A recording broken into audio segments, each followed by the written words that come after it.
Hello, everyone, and welcome to Living the Good Life podcast.com. I'm Deb Morais, and I'm Steve Kass. still and always. So, today, when we are planning to have this segment, I guess I want to just say seldom do we have an occasion when we're both on the same page. Usually we're point and counterpoint, but here we go. Looks like today we're going to be completely in sync.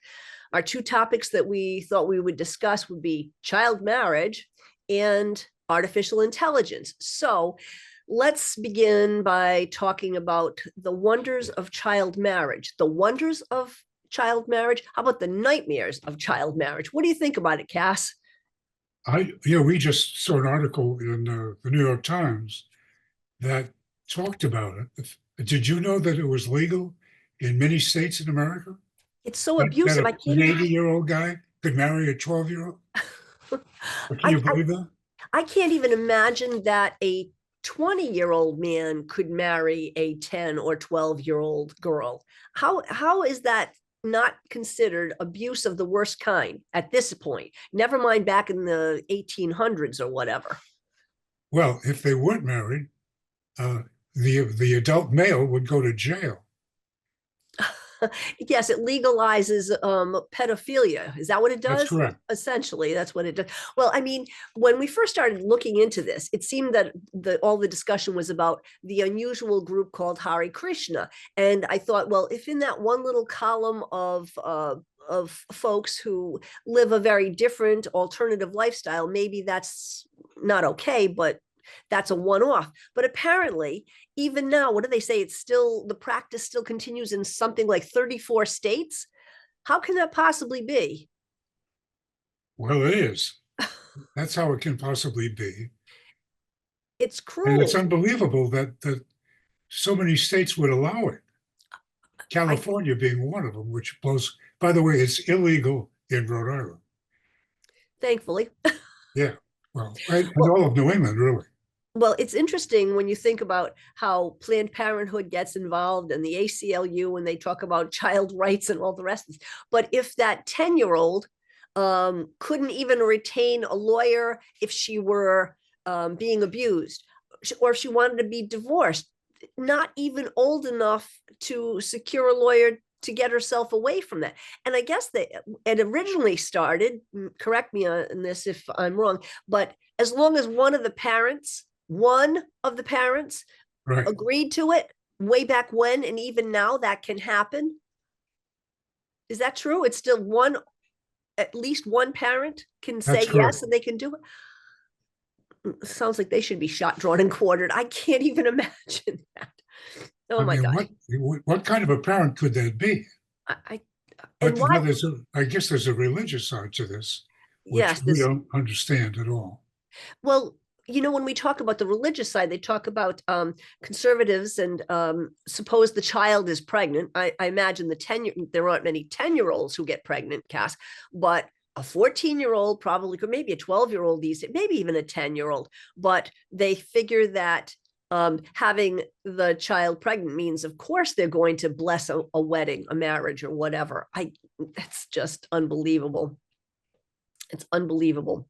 Um, why is it possible that these young children can't raise their hand and say, no, I don't think I want to do that, to the justice of the peace or whoever's marrying them, and then scoot themselves off to a domestic abuse shelter or something? And Well, they can't. I think that in all cases, when they go to be married, whoever's doing it does ask the question, do you want to go ahead with this? Because they're looking at a bizarre situation. And certainly they don't endorse it, but legally they can't stop it.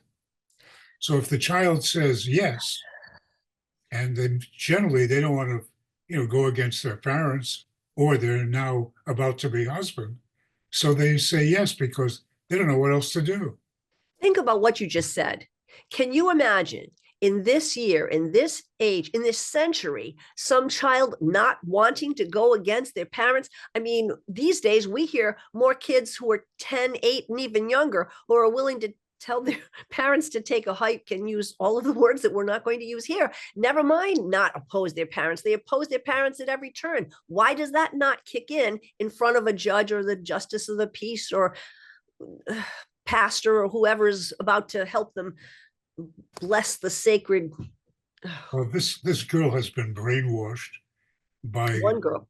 by their parents, and certainly that one child. And I got to give Nick Kristof credit for the story in the New York Times, and you can Google it and find it.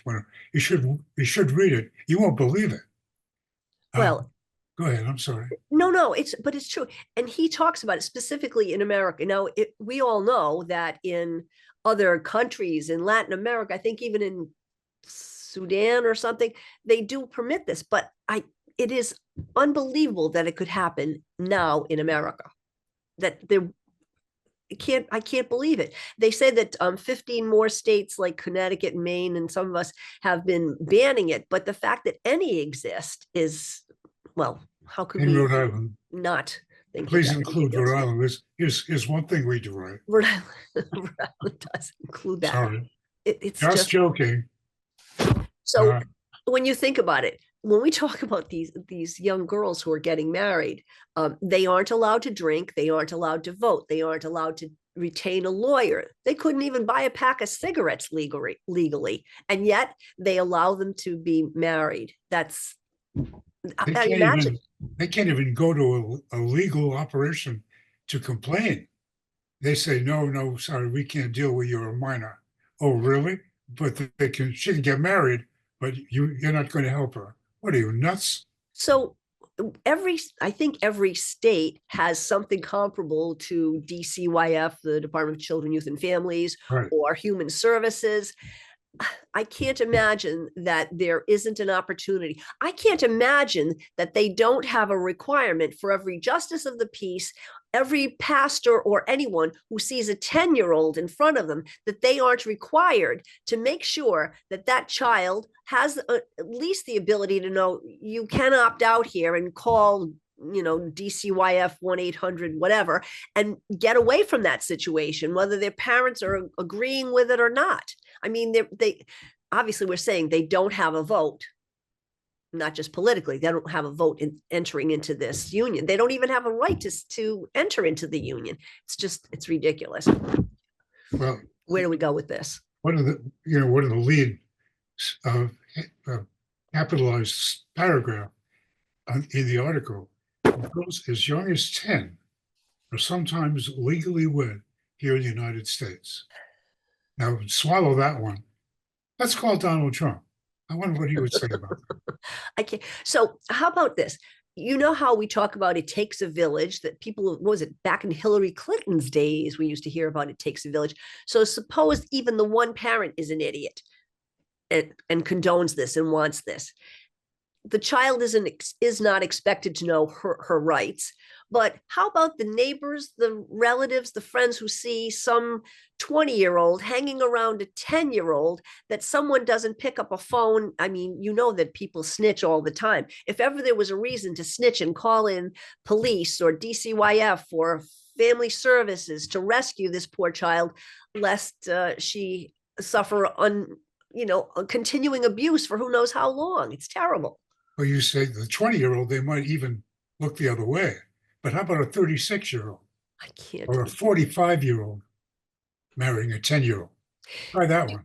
Do you think it's curious that you never have a 20-year-old woman looking to marry a 10-year-old boy? Isn't that interesting? We haven't heard that. Nick hasn't covered that one yet. Oh my gosh. Why do I think that's not, a high probability? Oh my gosh. So how do we shed light on this? I mean, the fact that Kristof wrote this article, again, it was in the New York Times on Monday, November 3rd. Why do we allow child marriage in America? I mean, I think it's a it's a rhetorical question, but the fact is it happens. It's still happening, which we were both aghast at. And we thought we'd share it with you because I wonder how many of our listeners are even aware that that's possible in this country, in this day and age.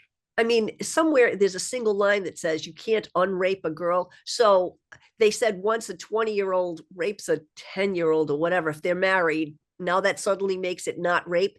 Even that is ridiculous because, married people who are comparable in age, if the girl says no, it's no, and it can still be rape. So what do you think? Where do you think we go from there? What do we do about getting that message out? We're only one media vehicle, but at least we get to share this information for now. I don't know, because, I mean, the House of Representatives got a case of somebody coming from another country, and they're coming to get married to a 10-year-old or whatever. Another, And so they introduced a bill in the House to ban it, and it failed. That's the U.S. House of Representatives said, no, we're not touching that one. at their finest. Okay. At their finest. At Anyway, their finest. I think we should change the topic right now and Okay. go to one that is near and dear to our hearts, and that is education. And we all know we're having big trouble with educating our children today. It's never been this bad, and the results are terrible, no matter where you go. And people like to blame somebody. Well, the unions catch the brunt of it. Sure. Frankly, I blame the parents as much as I blame the unions.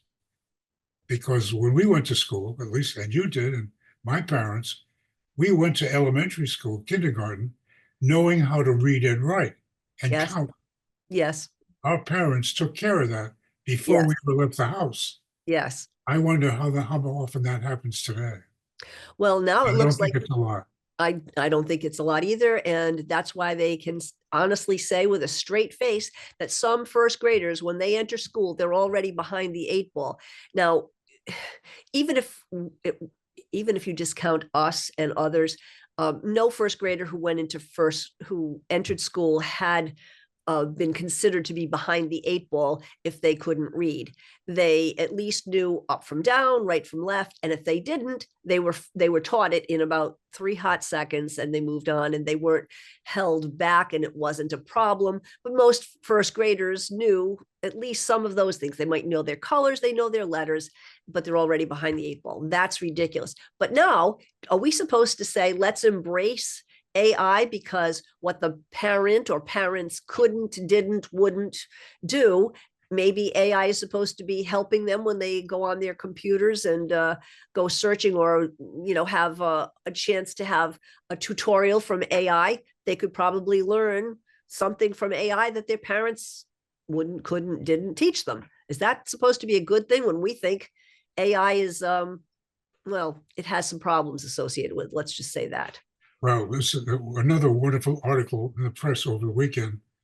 A headline was "Artificial Intelligence Will Destroy the Way We Think." Think about that one for a while. And it's written by Anastasia Bird, who's an assistant professor of philosophy at the University of California.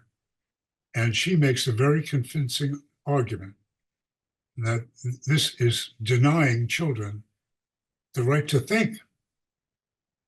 Well, it short circuits it, right? If you The suddenly ability to think, I'm sorry. yeah, well, they talk about something that's going to be called the students are about to return to or become subcognitive. It's ridiculous. We know that every infant born has the inclination to learn. They learn to turn their heads, open their eyes, follow this, follow that, What grab about the for infant something. girls? Every Sorry. infant, every newborn, the Thank you. inclination is to learn. Now they're saying that AI has such power that it can essentially turn that off so that you're no longer thinking.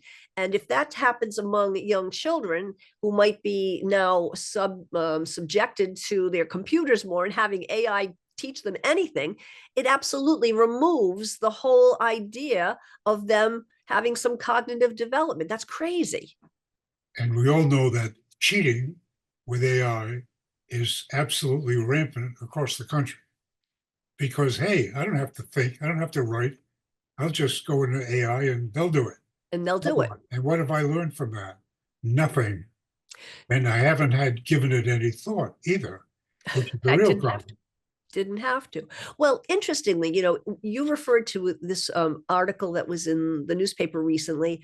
I believe one of the news shows was a CBS Sunday Morning, or maybe it was 60 Minutes. One of them. I mean, we seem to watch them all, and all of them have some segment on AI. And in one that we saw, they were referring to a teacher who said, I understand you're going to use AI, and that's fine. Now, his way to offset that was to have the kids walk in the room, whether they surrendered their phones or iPads first or Chromebooks first or not. He handed out the papers, or maybe it was the old fashioned blue books, and made them write.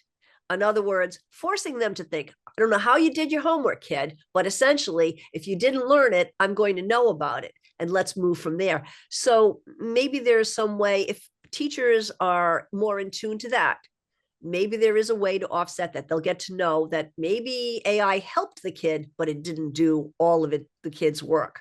Make sense? What do you think about that? Well, that makes sense. But what this teacher who wrote the article saying that her class didn't do it, Mm, they all cheated, they all cheat. and she couldn't believe it. Why? Why couldn't she believe it? Take the easy way Well, out? You betcha. you Right? know, it's new and it's not just started to happen across the country. Yes. And it's so easy. I can imagine. I mean, I went to a very demanding high school called Sure. Classical in Providence, Rhode Island. And I mean, our homework was unbelievably hard and long. And you have to spend hours doing it every night, or else you didn't do too well. And I can just I imagine if understand. I had AI, I wonder what I would have done. I know that's true. But also, we also had what was called a love of learning. I think most of us did. And I really believe genuinely that that's inbred, and it just takes outside forces to squelch that. And I think in one way, AI does a good job of squelching your own inclination to use your own brain, your own thinking.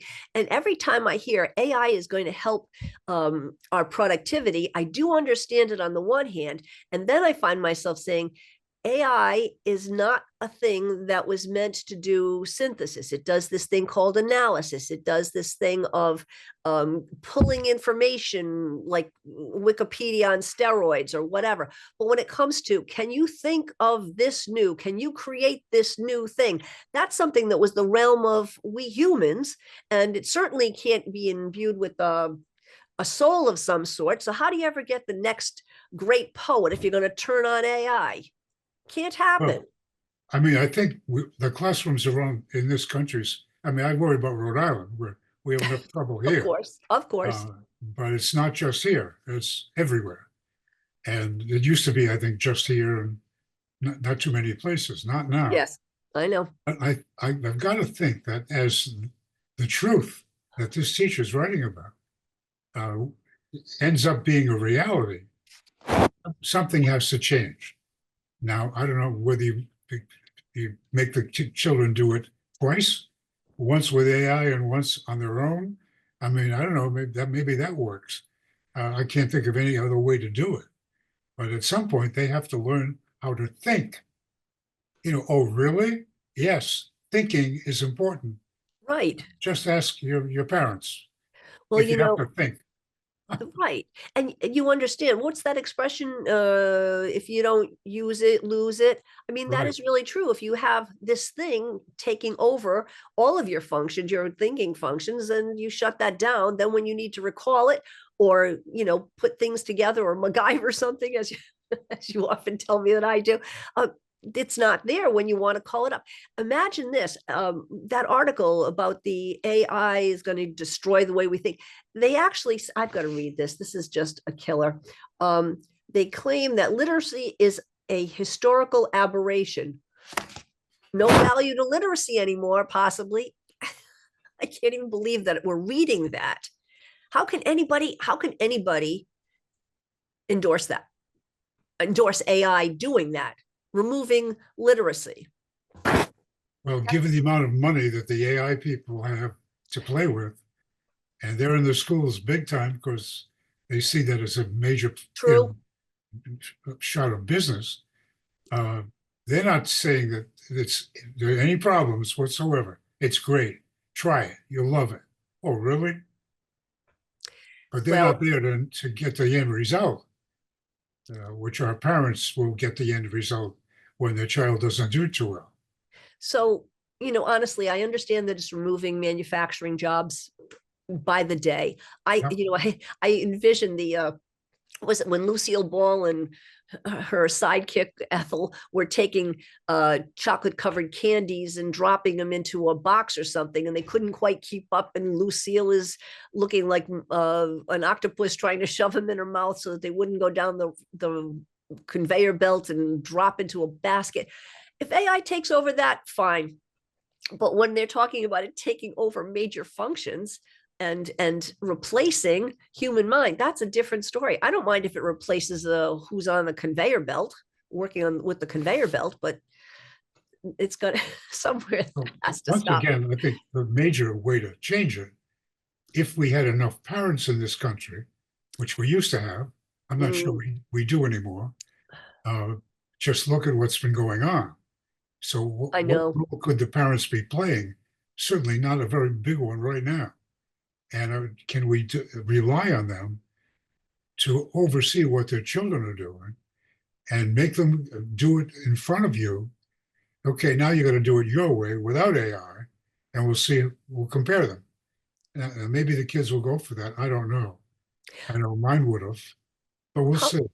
well, isn't it often a story about whether the parents have the will? I mean, once upon a time, wasn't there the story about don't sit your kids in front of the TV and let them be a babysitter? Instead, go play with them, read with them, interact with them, take them for a walk outside so they know the difference between poison ivy and a maple leaf or something.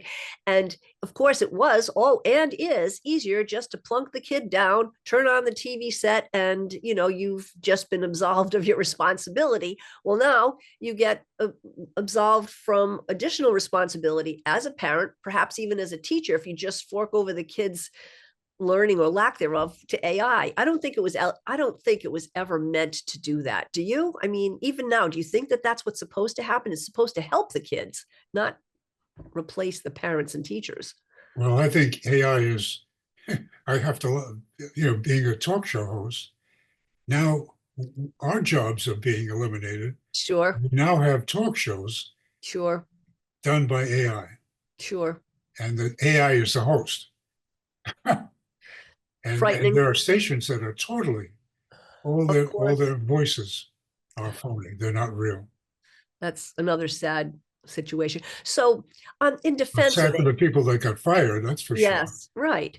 Well, so apparently you may get rid of a copy editor, but hopefully not the journalist, the reporter, the writer. One of the considered positive uses of AI is the reporter, the journalist, the opinion writer does his or her column, submits it to AI, and says, can you show me where the weaknesses are in this writing? Can you show me where I've made an error? Can you help me fact check? So a copy editor often will know that Oxford comma in case the journalist missed it, and could do a fact check that it might take 2 or 3 people 10 minutes each to go find or discover or uncover through LexisNexis or wherever. But if AI can help with that and help the writer learn to organize thoughts better, or actually it doesn't vary sentence length. It's notorious for keeping a very consistent, also boring sentence structure that those of us who have to look at the writing that comes out of AI, we usually find that as a sure as shooting dead giveaway that it was done by AI rather than a human. But there must be some reasonable balance if people have the will to use it and use it properly, rather than check out and take the easy way out. Well, one of the sad elements to all this is that, as you can see, the corporations of America can't wait to lay off thousands of people. And Of they course. look around the newspapers every day, and there's another new one I mean, Amazon just dropped a load of people. And Yes. you think they're a poor company?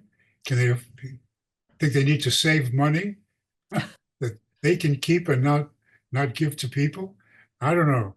I think we're going to face some very interesting times up ahead because of it, and I, it's not going to be pretty. I agree. I think it's going to be a And challenge. so now, if you're a high school student or a college student, they tell you if you're not familiar with AI, you're not going to get a job. So you better know how to deal with it and use it, Yes. or else. Yes. Oh, And at the good. at the same time, a whole generation of kids were taught if you want to get a good job, 6 figures when you get out of college, just learn coding. Well, that went south because of course AI can either do it for you or nearly do it for you. So there are no entrance, early access, low entrance jobs to coding anymore because it's been eliminated. I don't think that's ever coming back. So now those people need to become AI certified, I guess, and learn how to use that technology rather than how to do coding as they once did. Don't remind me about coding. I took a class in coding and I hated every second of it. And I said, I I'm not going to do understand. this ever. Ever. Right. I understand. I I don't like understand. it and I'm not doing it. And I I could get away understand. with it because I was using my mouth. It was much better than coding. I Anyway, understand. I understand. well, Well, I let us hope that pray. yes, I hope that it doesn't affect the whole next generation that in a way that it destroys, never mind the way we think, but the fact that we think or that we don't think. That would be a terrible shame. Well, you are the best writer I know. Oh, no, Oh, your check's yes, in the you are. mail, Cass. You're a fabulous writer. Your check's in the mail. But thank you for But saying, now, have you looked at AI very much? yeah, I know I have looked at you've it. looked at Yes. it. So I've What do you done, think? so I've done a, what do they say, side by each comparison. I've submitted my work and I wanted to see what it would do to change it. And I would find maybe a couple of things that made more sense to me. Maybe it reorganized a sentence or two. And sometimes the way it rewrote it, I thought, thank goodness that I don't use it because every sentence had the same pattern. There was no altering it, and so that becomes repetitious and boring. I found that it could help me quickly do a bullet point list of what I've written if I wanted to do it. So it would help summarize something that I've done, but I couldn't possibly yield or surrender my work to them because I just couldn't. I don't know anybody who does writing for part of their living or all of their living that could do that. I don't see how that could happen. Can you spot AI written versus normal writing? I would say yes, and I'm getting better at spotting it. Some things are dead giveaways, and the more I see it, and the more I see what it does, even if I submit my own work to its ravages, I've gotten to see what it does, what its tendency is. So I'm getting more and more schooled in what it does. And I don't vote for it other than it has helped me make a quick bullet point list out of what I've done at times. I'd vote for that. But there are, well, actually, there are many programs that now will do a quick summary of what you've done, or it'll do a quick summary of what you've said. I think there's some value to some of that. It's saved some scribing, some transcription, but I would never use it for all of my work. It can't happen. I can't see it replacing what, you know, whatever my je ne sais quoi, whatever the heart and soul of what I ever learned to write like. I just can't imagine that being removed and wanting to put my name on it. Anyway. Your heart and soul will flourish. All right, that Like a husband. wraps up our. Did you ever think we'd be talking about um, babies allowed to marry at age 10 or artificial intelligence where you just push a button and produce a final exam, maybe? I can't. Wow, But here we are. come a long way, baby. I know. And isn't it interesting? Here are two topics in which we can say that we agree, and we don't always do that. But actually, if we did a poll survey, says I can't imagine too many people would disagree with what we're saying. I mean, there are times that we have controversial topics, and we've taken opposing sides, but I don't think anybody would challenge this child marriage business and or good reason to rein in on AI so it doesn't undermine the way we think or that we think. That's my story, and I'm sticking to it. Well, what's the name of this podcast? We're living the good life podcast.com, and I'm glad that people are joining us. And I hope they'll Say goodbye. Say goodbye, Deb. Bye, Deb. Bye, Kass. Thank you for being with us. We'll be back with who knows what's next. We're out. Learn to AI and keep your job. That's our advice. We're out.